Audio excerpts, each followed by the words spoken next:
010143. Di sini saya akan menjelaskan mengenai corporate action. Apa sih corporate action itu? Corporate action merupakan aktivitas yang dilakukan oleh perusahaan yang akan mempengaruhi jumlah saham yang beredar di pasar modal maupun harga saham itu sendiri. Selanjutnya, aktivitas yang dilakukan oleh perusahaan tersebut akan berdampak terhadap keputusan yang diambil oleh pemegang saham. Salah satu tujuan dari corporate action adalah untuk meningkatkan modal dalam perusahaan itu dan meningkatkan likuiditas perusahaan tersebut. Jenis corporate action yang dapat dilakukan oleh perusahaan yaitu terkait saham bonus, cash dividend, stock dividend, stock split, dan right issue. Yang pertama, saham bonus. Saham bonus merupakan reward yang diberikan oleh emiten kepada pemegang saham secara cuma-cuma. Mengapa saham bonus bisa diberikan? Saham bonus ini berasal dari kapitalisasi agio saham atau selisih dari revaluasi aktiva tetap.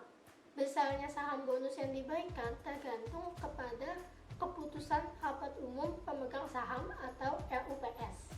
Dampak dari adanya saham bonus adalah jumlah saham yang beredar di pasar modal akan meningkat.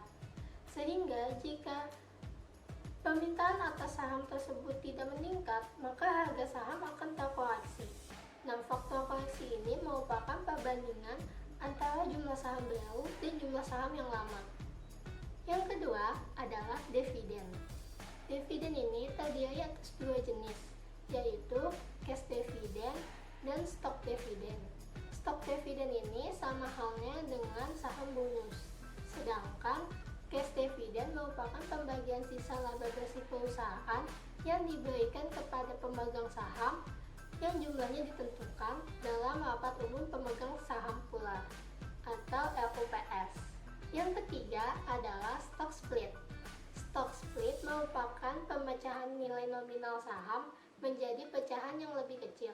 Contohnya, harga saham yang semula harganya 10.000 dipecah menjadi 2.000 per saham.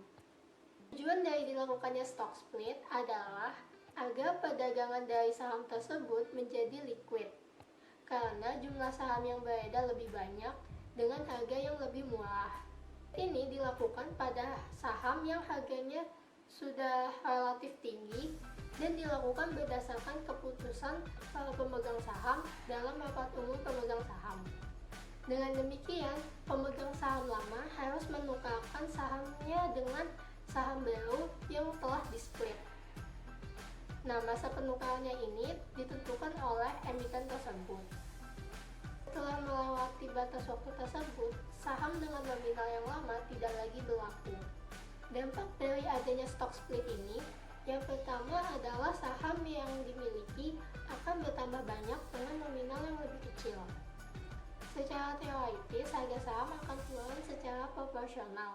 Namun, secara keseluruhan, nilai kapitalisasi saham tidak akan berubah pada saat dimulainya perdagangan saham dengan nominal baru, maka harga pasar saham akan dikoreksi sesuai dengan rasio split atas dasar harga pasar yang terakhir.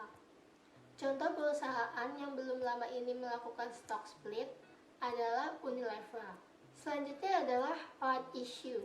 Right issue merupakan penambahan saham baru. Saham baru ini terlebih dahulu ditawarkan kepada pemegang saham yang lama. Pemegang saham yang lama juga memiliki hak untuk memesan terlebih dahulu. Right issue ini tidak harus dibeli oleh pemegang saham yang lama. Pemegang saham yang lama ini memiliki hak untuk mengalihkannya ke pasar sekunder atau pemegang saham yang lain. Tentunya, right issue ini juga memiliki batas waktu tertentu yang ditentukan oleh emiten tersebut. Tujuan dari right issue ini adalah untuk memperoleh modal tambahan lagi, baik untuk ekspansi maupun restrukturisasi keuangan dan lain-lain. Nah, right issue ini dapat disertai dengan waran maupun tidak, tergantung dari strategi perusahaan untuk mendapatkan hasil yang diharapkan. Dengan demikian, jumlah saham yang beredar di pasar modal akan meningkat. Begitu pula akan mempengaruhi kepemilikan atau hak suara yang dimiliki dimiliki oleh pemegang saham apabila investor tersebut melakukan koreksi terhadap jumlah saham yang dimilikinya. Dengan demikian, dapat disimpulkan bahwa corporate action yang dilakukan oleh emiten cukup berpengaruh signifikan terhadap jumlah saham yang beredar, perubahan komposisi kepemilikan saham, jumlah saham yang dimiliki oleh pemegang saham, dan berpengaruh terhadap pergerakan harga saham itu sendiri. Apabila investor melakukan keputusan yang tepat terhadap investasi yang dilakukannya, maka ia akan memperoleh keuntungan yang lebih. Untuk memperoleh keuntungan yang lebih ini, seorang investor harus memanfaatkan faktor koreksi dan kapan faktor itu akan mempengaruhi harga saham. Dan informasi yang dapat saya sampaikan terkait corporate action. Semoga informasi ini dapat bermanfaat bagi kalian. Wassalamualaikum warahmatullahi wabarakatuh.